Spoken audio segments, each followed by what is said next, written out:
खिल्लत उसके साथी और हुमैरा अपने ठिकाने पर पहुंच गए थे।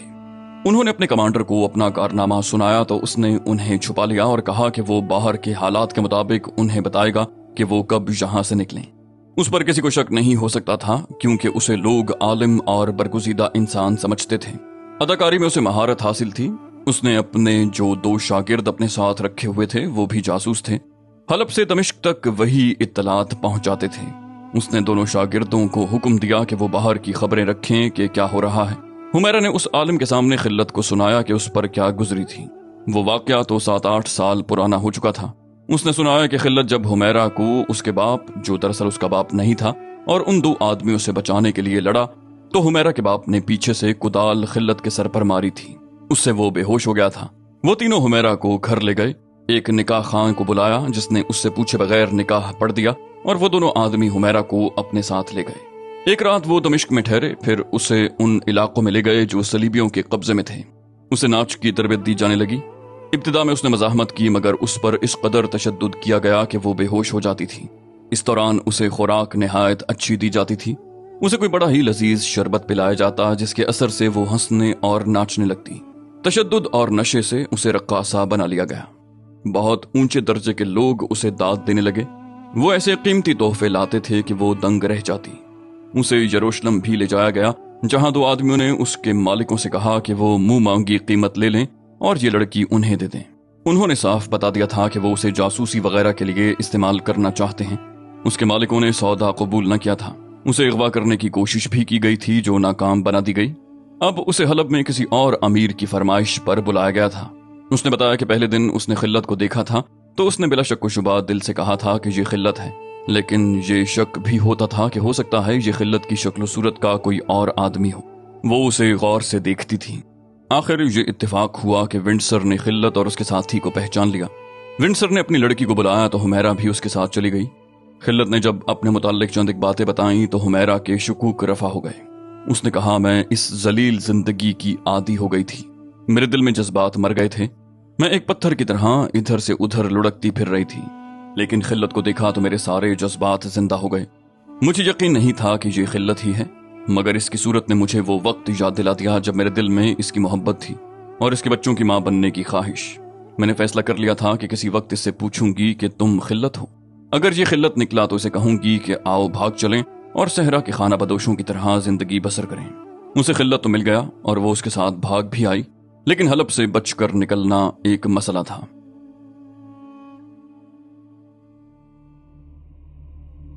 खलीफा की सियाफत और रक्स की महफिल वीरान हो चुकी थी। वहां विंडसर का इंतजार हो रहा था मगर विंडसर की लाश पहुंची। वहां सलीबी फौज के जो आला अफसर थे वो सख्त गुस्से में थे। रिमांड का फौजी नुमाइंदा तो सबसे ज्यादा भड़का हुआ था। विंडसर बहुत कीमती अफसर था। फौजी नुमाइंदा अल मलिक अल सौले और उसके उमरा और उसके फौजी कमांडरों पर टूट टूट पड़ता और सब उससे दुबक रहे थे। उनके दिलों में सलाहुद्दीन अय्यूबी की दुश्मनी इतनी ज्यादा थी कि वो सलीबी अफसरों को फरिश्ते समझे बैठे थे। उनकी मदद से वो जंग की तैयारी कर रहे थे, लिहाजा उनकी खुशामद को जरूरी समझते थे। फौजी नुमाइंदा जो कहता था सब उसके आगे सर झुका लेते और हाँ में हाँ मिलाते। उसने कहा, कातिल रात ही रात शहर से नहीं निकल सकते। सुबह सवेरे हलब के एक एक घर की तलाशी ली जाएगी।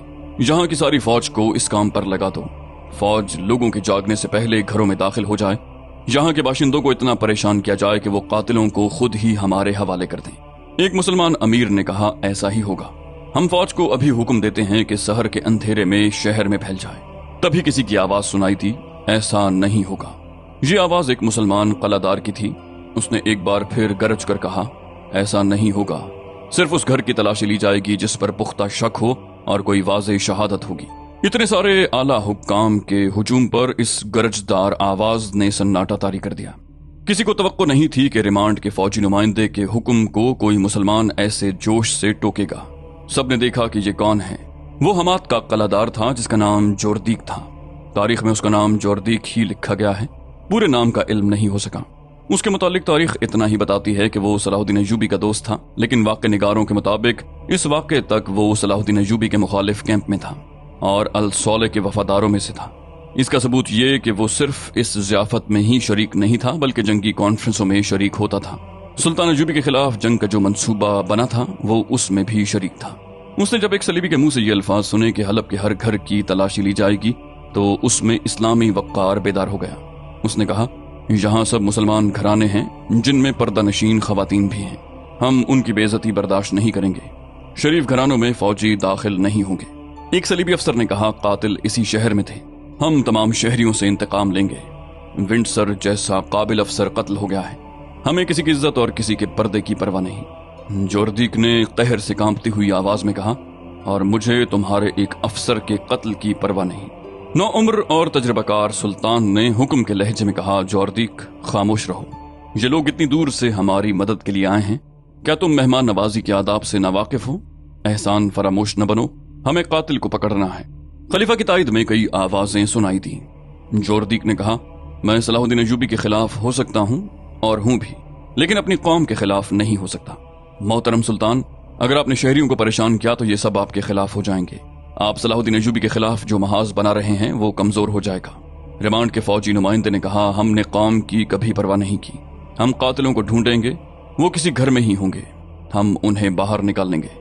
یہ قتل صلاح الدین ایوبی نے کرایا ہے۔ جوردیک نے کہا، میرے دوست، تمہارے ایک افسر کا قتل کوئی بڑی بات نہیں، تم صلاح الدین ایوبی کو قتل کرانے کی کتنی بار کوشش کر چکے ہو، یہ الگ بات ہے کہ تم اسے قتل نہیں کر سکے۔ میں یہ نہیں کہوں گا کہ تم نے کوئی جرم کیا تھا، دشمن ایک دوسرے کو ہر جائز ناجائز طریقے سے مارنے اور مروانے کی کوشش کرتے ہیں۔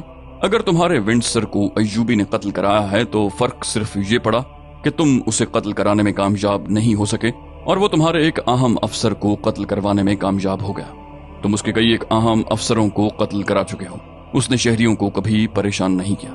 تمام مسلمان عمرا اور حکام جوردیک کے خلاف بولنے لگے۔ وہ صلیبیوں کو ناراض نہیں کرنا چاہتے تھے، لیکن جوردیک نے سب کا مقابلہ کیا اور اسی بات پر ڈٹا رہا کہ شہر کے کسی گھر کی تلاشی نہ لی جائے۔ ایک صلیبی مشیر نے کہا، تو کیا ہم یہ سمجھیں کہ تم بھی اس قتل میں شریک ہو؟ مجھے شک ہے کہ تم صلاح الدین ایوبی کے دوست ہو۔ جوردیک نے کہا، اگر حلب کے مسلمان گھرانوں کو پریشان کیا گیا تو میں کسی کے بھی قتل میں شریک ہو سکتا ہوں اور میں ایوبی کا دوست بھی ہو سکتا ہوں۔ صلیبی نمائندے نے کہا، ہم جب تک یہاں ہیں ہمارا حکم ہی چلے گا۔ جوردیک نے کہا، تم یہاں اجرت پر آئے ہو، یہاں ہمارا حکم چلے گا، ہم مسلمان ہیں، حالات ہمیں آپس میں لڑا رہے ہیں، مسلم اور غیر مسلم کی کبھی دوستی نہیں ہو سکتی۔ اگر تم بلا اجرت آئے ہو تو میں تمہاری مدد سے دستبردار ہوتا ہوں، میں قلعےداری کے عہدے سے بھی دستبردار ہوتا ہوں، اور میں تم سب کو یہ بتا دینا چاہتا ہوں کہ میری قوم کے کسی ایک بھی بے گناہ فرد کو تکلیف دی گئی تو میں انتقام لوں گا۔ کسی کے اشارے پر دو آدمی جوردیک کو باہر لے گئے۔ اس کی غیر حاضری میں صلیبی نمائندے نے سب سے کہا کہ حالات ایسے ہیں کہ قلعہ کو ناراض نہیں کیا جا سکتا۔ یہ شخص اتنی دلیری سے باتیں کر رہا ہے تو اس سے یہ ظاہر ہوتا ہے کہ اس کے قلعے میں جو فوج ہے وہ اس کی مرید ہے۔ اگر ایسا ہے تو یہ صورتحال اچھی نہیں۔ آپس میں صلاح مشورہ کر کے جوردیک کو اندر بلایا گیا اور اسے بتایا گیا کہ شہریوں کو پریشان نہیں کیا جائے گا، مگر قاتلوں کو تلاش ضرور کیا جائے گا۔ جوردیک نے کہا کہ وہ 2-4 دن وہیں رہے گا۔ 3-4 دنوں کے بعد جوردیک حلب سے روانہ ہوا۔ وہ اپنے قلعے حمات کو جا رہا تھا۔ اس کی موجودگی میں قاتلوں کی تلاش اور سراغ رسانی ہوتی رہی۔ اس کی خواہش کے مطابق کسی گھر کی تلاشی نہیں لی گئی تھی۔ وہ مطمئن ہو کر جا رہا تھا، مگر صلیبیوں کو اس کے متعلق اطمینان نہیں تھا۔ اس کے ساتھ 10-12 محافظ تھے، جوردیک سمیت سب گھوڑوں پر سوار تھے۔ راستے میں ٹیلوں اور چٹانوں کا علاقہ آتا تھا۔ جوردیک اس علاقے میں داخل ہوا تو بیک وقت کہیں سے 2 تیر آئے، دونوں اس کے گھوڑے کے سر میں پیوست ہو گئے۔ تیر اندازوں نے تیر جوردیک پر چلائے ہوں گے، گھوڑا بے لگام ہو کر دوڑ پڑا۔ 2 تیر اور آئے، وہ بھی گھوڑے کو لگ گئے۔ اب کے نشانہ خطا ہونے کی وجہ یہ ہو سکتی تھی کہ گھوڑا بدک کر ادھر ادھر دوڑ رہا تھا۔ جوردیک شاہ سوار تھا، وہ دوڑتے گھوڑے سے کود کر ایک چٹان کی اوٹ میں ہو گیا۔ اس کے محافظ ادھر ادھر بکھر گئے، وہ تیر اندازوں کے تعاقب میں گئے تھے۔ علاقہ ایسا تھا کہ کسی کو پکڑنا آسان نہیں تھا۔ جوردیک سمجھ گیا کہ یہ کرائے کے قاتل ہیں جنہیں صلیبیوں نے اسے قتل کرنے کے لیے بھیجا ہے۔ انہیں یہ شک تھا کہ جوردیک سلطان ایوبی کا دوست ہے۔ وہ جنگجو تھا، چٹان کی اوٹ سے نکل کر اوپر چلا گیا۔ اسے صرف چٹانیں نظر آئیں یا اپنے محافظ جو ادھر ادھر تیر اندازوں کو ڈھونڈتے پھر رہے تھے۔ کسی نے چلا کر کہا، ادھر آ جاؤ، ادھر آ جاؤ، پکڑ لیے ہیں۔ محافظ ادھر کو بھاگے۔ محافظوں نے 3 آدمیوں کو گھیرے میں لے رکھا تھا۔ تینوں نقاب پوش تھے، مگر ان کے پاس کمانیں نہیں تھیں۔ ترکش بھی کسی کے پاس نہیں تھی۔ ان کے ساتھ گھوڑے تھے۔ انہیں اس حالت میں پکڑا گیا تھا کہ وہ گھوڑوں پر سوار ہو رہے تھے۔ تینوں نے چہرے چھپا رکھے تھے، ان کی صرف آنکھیں نظر آتی تھیں۔ उन्हें पकड़कर जोरदीक के पास ले गए। जोरदीक ने उनसे पूछा, तुम्हारी कमानें और तरकश कहाँ हैं? एक ने कहा, हमारे पास सिर्फ तलवारें हैं। जोरदीक ने बड़े तहम्मुल से कहा, सुनो भाइयों, तुम्हारे चारों तीर खता गए, तुम मुझे कत्ल नहीं कर सके, तुम पकड़े भी गए हो, तुम हार गए हो, अब झूठ से बचो। एक ने हैरतज़दा होकर कहा, कैसे तीर? हमने किसी पर तीर नहीं चलाए, हम मुसाफिर हैं, जरा आराम करने के लिए रुके थे, अब जा रहे थे कि इन लोगों ने पकड़ लिया। जोरदीक हंस पड़ा और जवाब देने वाले निकाब पोश से कहने लगा, मैं तुम्हें अपना दुश्मन नहीं समझता, अगर ऐसा होता तो अब तक मैं तुम तीनों की गर्दनें उड़ा चुका होता। तुम किराए के कातिल हो, सिर्फ ये बता दो कि मेरे कत्ल के लिए तुम्हें किसने भेजा है, साफ साफ बता दो और जाओ। दो निकाब पोशों ने कस्में खाई, तीसरा खामोश रहा। जोरदीक ने कहा, अपने आप को अजाब में न डालो, किसी के लिए अपनी जानें जाया न करो, मैं तुम्हें कोई सजा नहीं दूंगा, फौरन आजाद कर दूंगा। नकाब पोशों ने फिर पसोपेश की। जोरदीक ने अपने मुहाफिजों से कहा, इनके नकाब उतार दो, इनसे तलवारें ले लो। दो नकाब पोशों ने न्यामों से तलवारें निकाल ली और फुर्ती से पीछे हट गए। तीसरा नकाब पोश उन दोनों के पीछे हो गया, उसके पास तलवार नहीं थी। जोरदीक ने कहा लगाकर कहा, क्या तुम इतने सारे मुहाफिजों का मुकाबला कर सकोगे, जबकि तुम्हारे तीसरे साथी के पास तलवार ही नहीं है? मैं तुम्हें एक और मौका देता हूँ, मैंने अभी अपने मुहाफिजों को हुक्म नहीं दिया कि वो तुम्हारी बोटियां उड़ा दें। मुहाफिजों ने उनके गिर्द घेरा डाल लिया था। एक नकाब पोश ने कहा, और मैं तुम्हें आखिरी बार कहता हूं कि हम में से किसी ने तीर नहीं चलाए। मुहाफिजों का कमांडर उन तीनों के पीछे खड़ा था। उसे जाने किस तरह कुछ शक हुआ। उसने तीसरे नकाब पोश, जिसके पास तलवार नहीं थी, उसका चुगा ऊपर से खींचा तो उसके सर का हिस्सा पीछे को हो गया। उसने उसका निकाब भी नोच लिया, और जब चेहरा बेनकाब हुआ तो सब ये देखकर हैरान रह गए कि वो एक लड़की थी। जोरदीक ने कहा कि उसे उसके पास लाया जाए। दोनों निकाब पोशों ने हैरान कुन फुर्ती से पीछे को मुड़कर लड़की को पकड़ने वाले मुहाफिज के सीने पर तलवारें रख दी। एक ने ललकार कर कहा, जब तक हमें पूरी बात नहीं बताओगे और हमें नहीं सुनोगे, इस लड़की को हाथ नहीं लगा सकोगे।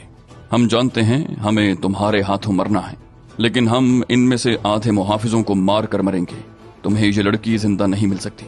जोरदीक एक ठंडे मिजाज का आदमी मालूम होता था। उसने मुहाफिजों को पीछे हटा दिया और निकाब पोशों से कहा, तुम मुझसे और क्या बात सुनना चाहते हो?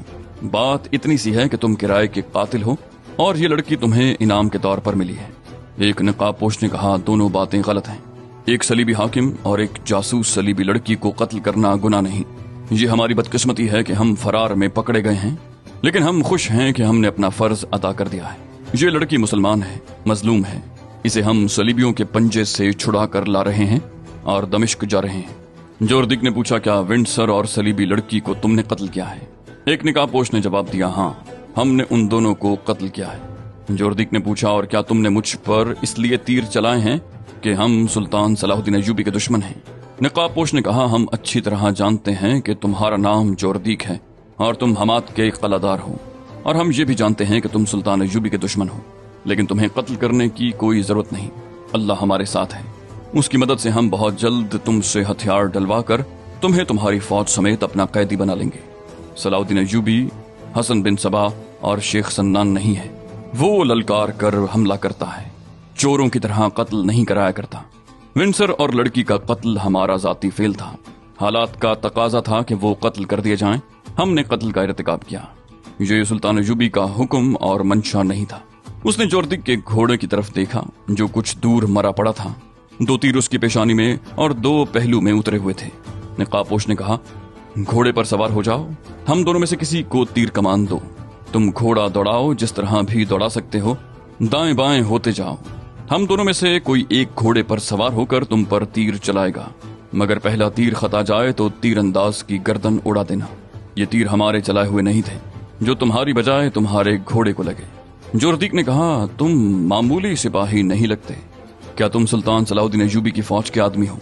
नकाबपोश ने कहा, और तुम कौन हो? क्या तुम सलाहुद्दीन अय्यूबी के फौज के आदमी नहीं हो? क्या तुम इस्लाम के सिपाही नहीं हो? तुम अपनी असलियत को भूल गए हो। कलादारी के ओहदे ने तुम्हारा दिमाग खराब कर दिया है। तुमने इससे ज्यादा रुतबा हासिल करने के लिए काफिरों से दोस्ताना गांठ लिया है। दूसरे नकाबपोश ने कहा, तुम दरख्त से टूटी हुई वो टहनी हो जिसकी किस्मत में सूख कर तिनका तिनका हो जाना लिख दिया गया है।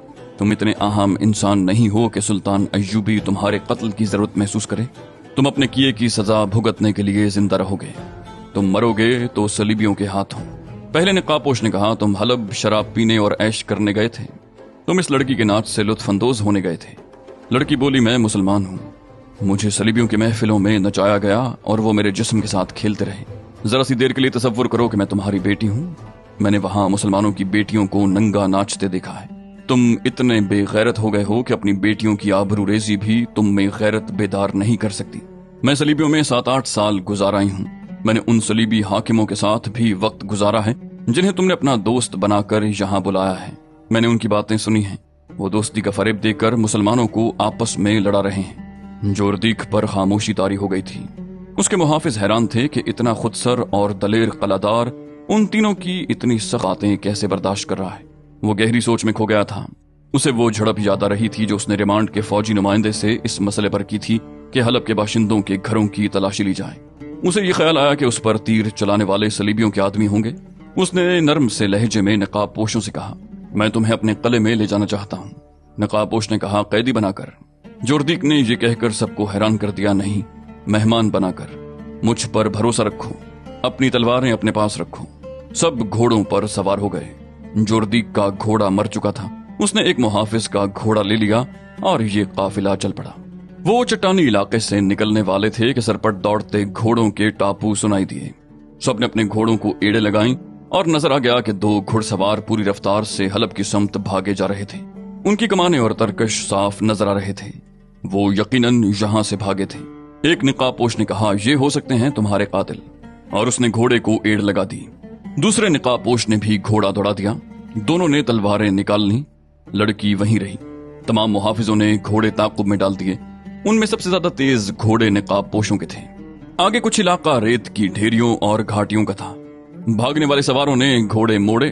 निकाबपोश तजर्बाकार सवार मालूम होते थे। उन्होंने घोड़ों का रुख मोड़ कर फासला कम कर लिया। भागने वालों ने कंधों से कमानें उतार ली और उनमें एक एक तीर डाल लिया। घोड़ों के रुख बदलकर उन्होंने ताकुब करने वालों पर तीर चलाए। तीर खता गए मगर ताकुब में खतरा पैदा कर गए। निकाबपोश पहुंच गए। फासला चंद गज रह गया तो भागने वालों ने तीर चलाने की कोशिश की मगर निकाबपोशों ने उन्हें मोहलत न दी। एक ने भागने वाले घोड़े के पिछले हिस्से में तलवार मारी। घोड़ा बेकाबू हो गया। दूसरे ने दूसरे भागने वाले पर तलवार का वार किया तो उसका एक बाजू साफ कट गया। दूसरे का घोड़ा जख्मी होकर बेलगाम हो गया था। उसे मुहाफिजों ने पकड़ लिया। उन्हें जब जोरदीक के सामने ले जाया गया तो असल सूरत वाजे हो गई। निकाबपोशों ने निकाब उतार दिए और उन्होंने बता दिया कि वो सुल्तान अय्यूबी के जासूस हैं। इनमें एक खिल्लत था और दूसरा उसका साथी, और जो भागते हुए पकड़े गए थे वो मुसलमान ही थे लेकिन जोरदीक को कत्ल करने आए थे। उनमें से जिसका बाजू कट गया था उसे बड़ी बेरहमी से कुछ दूर फेंक दिया गया। दूसरे से कहा गया कि वो जिंदा वापस जाना चाहता है तो बता दे कि उसे किसने भेजा है, वरना उसका भी बाजू काट कर यहीं फेंक दिया जाएगा। उसने बताया कि उन दोनों को रिमांड के फौजी नुमाइंदे ने 2 मुसलमान उमरा की मौजूदगी में कहा था कि फुला दिन और फुला वक्त जोरदीक हलब से रवाना हो रहा है और वो फुला वक्त चट्टानी इलाके में से गुजरेगा। उन दोनों को बेतहाशा इनाम पेश किया गया था। उन्हें जोरदीक के कत्ल की ये तरकीब बताई गई थी कि चट्टानी इलाके में छुप जाएं और जोरदीक को तीरों का निशाना बनाकर भागाएं। मुकर्रर वक्त पर दोनों उस इलाके में पहुंच गए और गुजरने वाले रास्ते को देखकर एक बुलंद चट्टान पर छुप गए। बहुत से इंतजार के बाद जोरदीक आ गया। 2 मुहाफिज घुड़सवार आगे थे, एक उसके दाएं और दूसरा बाएं, बाकी पीछे थे। तीरंदाजों ने निशाने तो ठीक लिए थे लेकिन पहलू वाला मुहाफिज आगे आ जाता था। जोरदीक और करीब आया तो तीर चलाते वक्त आगे वाला मुहाफिज आगे आ गया। तीर चला दिए गए लेकिन निशाना जरा नीचे हो गया था। दोनों तीर घोड़े की पेशानी में लगे। दूसरे 2 तीर इसलिए खता गए कि घोड़ा 2 तीर खाकर बिदक गया था और जब तीर चला गए तो वो बहुत जोर से उछल पड़ा था। इसे तीर जोरदीक को लगने की बजाय घोड़े के पहलू में लगे। वहां छुपने की जगहें बहुत थीं और मौजूम भी थीं। उन्होंने घोड़े ऐसी ही एक जगह छुपा दिए थे और उनके मुंह बांध दिए थे ताकि हिनहिना न सके। तीरंदाज भागकर कहीं छुप गए। उन्होंने मुहाफिजों को देखा जो बिखर कर उन्हें ढूंढ रहे थे। वो छुपकर उन्हें देखते रहे। फिर एक तरफ से शोर उठा कि इधर आ जाओ, पकड़ लिए हैं। तीरंदाजों ने देखा कि मुहाफिज 3 निकाबपोशों को पकड़ कर ले जा रहे थे। तीरंदाज बहुत खुश हुए कि उनकी जान बची, मगर वो अभी वहां से भागना नहीं चाहते थे क्योंकि अभी पकड़े जाने का खतरा था। एक मुहाफिज एक चट्टान पर खड़ा रहा। उसे वहां देखभाल के लिए खड़ा किया गया था। बहुत देर बाद उस मुहाफिज को वहां से बुलाया गया। दोनों तीरंदाज अपने घोड़ों के पास गए, उनके मुंह खोले और सवार होकर फरार हुए। उन्हें मालूम नहीं था कि जोरदीक अपने मुहाफिजों के साथ वहां से चल पड़ा है। उस तीरंदाज को जोरदीक ने अपने साथ ले लिया और सब हमाद की समत रवाना हो गए। दूसरा तीरंदाज कटे हुए बाजू से खून बह जाने की वजह से तड़प तड़प कर मर चुका था। रास्ते में खिल्लत ने उसे हुमैरा के मुताल्लिक सारी बात सुनाई और यह भी सुनाया कि उसने विंडसर को किस तरह कत्ल किया। जोरदीक के लिए हैरान कुन ये था कि वो हलब से निकल कर किस तरह आए। खिल्लत ने उसे बताया कि वहां उनका एक कमांडर भी था जिसका वो नाम और हुलिया नहीं बताना चाहता था। उसने ये तरीका इख्तियार किया कि कपड़े वगैरह लपेट कर नौजायदा बच्चे के कदबुत की शक्ल बना दी और उस पर कफन चढ़ा दिया। 4-5 जासूसों ने इधर उधर बताया कि फुला जासूस का बच्चा मर गया है। कफन में लिपटे हुए कपड़ों को कमांडर ने हाथों पर उठाया। खिल्लत, उसका साथी हुमैरा जो मर्दाना लिबास में थी, और 4-5 आदमी जनाजे की शक्ल में साथ चल पड़े। कब्रिस्तान शहर से बाहर था। वहां 3 घोड़े खड़े थे। ये घोड़े एक ऐसा जासूस लाया था जो हलब की फौज में था। ये चुराए हुए घोड़े थे। जनाजा फौजियों के सामने से गुजरा और कब्रिस्तान में गया। वहां कब्र खोद दी गई। जनाजा पढ़ा गया। खिल्लत, उसका साथी और हुमैरा घोड़ों पर सवार हुए और निकल गए। किले में जोरदीक का काफिला रात को पहुंचा। खिल्लत वगैरह को उसने बाइज्जत मेहमानों की तरह रखा। उसने खिल्लत से कहा, मुझे अब अपना दोस्त समझो। मुझे ये बताओ कि सलाहुद्दीन अय्यूबी क्या कर रहा है। तुम्हें जरूर मालूम होगा उसने सौले का ताकुब क्यों नहीं किया था। खिल्लत ने कहा, मैं अगर सुल्तान का मंसूबा जानता भी हूं तो आपको नहीं बताऊंगा, और मैं आपको ये भी नहीं बताऊंगा कि मैंने हलब से क्या क्या मालूमात हासिल की हैं। जोरदीक ने कहा, सलाहुद्दीन अय्यूबी के साथ मेरी जाती दुश्मनी थी, फिर मैं उसके खिलाफ हो गया। उसकी वजह जो कुछ भी थी, मैं गलती पर था। मुझे इस गलती का एहसास दुश्मन ने दिलाया है। मैंने सलीबियों की नीयत मालूम कर ली है। एक तरफ वो मेरी फौज और मेरे किले को इस्तेमाल करना चाहते हैं, दूसरी तरफ उन्होंने मुझे कत्ल करवाने की कोशिश की। मुझे नूरुद्दीन जंगी मरहूम और सलाहुद्दीन अय्यूबी की बातें और उसूल याद आ गए हैं। उनका कहना है कि ये जंग हिलाल और सलीब की है। ये किसी ईसाई बादशाह की किसी मुसलमान बादशाह के खिलाफ जंग नहीं। अय्यूबी कहा करता है कि जब तक दुनिया में एक भी मुसलमान जिंदा है, सलीबी उसे खत्म करने की कोशिश में लगे रहेंगे। गैर मुस्लिम खा किसी भी मजहब का हो, मुसलमान का दोस्त नहीं हो सकता। गैर मुस्लिम दोस्ती का हाथ बढ़ाएंगे तो उसमें दुश्मनी का जहर मिला हुआ होगा। नूरुद्दीन जंगी भी इसी उसूल का पाबंद था। वो हमेशा कहा करता था कि जिस रोज मुसलमान किसी गैर मुस्लिम से दोस्ती करेंगे, उस रोज इस्लाम का खात्मा शुरू हो जाएगा। खिल्लत ने पूछा, तो क्या आप सलाहुद्दीन अय्यूबी का साथ देने पर आमादा हो गए हैं? फिर कहा, मैं एक छोटा सा आदमी हूँ, मामूली सा सिपाही हूँ। मुझे ऐसी जुर्रत नहीं करनी चाहिए कि एक कलादार से ये पूछूं कि वो क्या सोच रहा है और उसके इरादे क्या हैं। लेकिन मुसलमान की हैसियत से मुझे ये हक हासिल है कि कोई मुसलमान गुमराह हो जाए तो उसे इतना कह सकूं कि तुम गुमराह हो गए हो। जोरदीक ने कहा, हाँ, तुम्हें ये हक हासिल है। मैं तुम्हें एक पैगाम देना चाहता हूँ, ये सुल्तान अय्यूबी के कानों में डाल देना। मैं तहरीरी पैगाम नहीं देना चाहता, मैं अपना कोई एलची भी नहीं भेजना चाहता। तुम अय्यूबी से कहना कि हमाद के किले को अपना समझो, मगर अपने किसी मोतमिद सालार को भी पता न चलने देना कि मैंने ये पेशकश की है। ये एक बड़ा ही नाजुक राज है। उसे कहना कि सलीबी दोस्ती के पर्दे में हमारे इलाकों में कदम जमाते रहते हैं। तुम सर्दियों के बाद शायद हमला करो, मगर ये ख्याल रखना कि इधर से तुम पर पहले ही हमला न हो जाए। अगर तुमने पेशकदमी की तो हमाद के रास्ते से आना, मैं इंशाअल्लाह पुरानी दोस्ती का हक अदा कर दूंगा। दूसरे दिन जोरदीक ने खिल्लत, उसके साथी और हुमैरा को रुखसत कर दिया।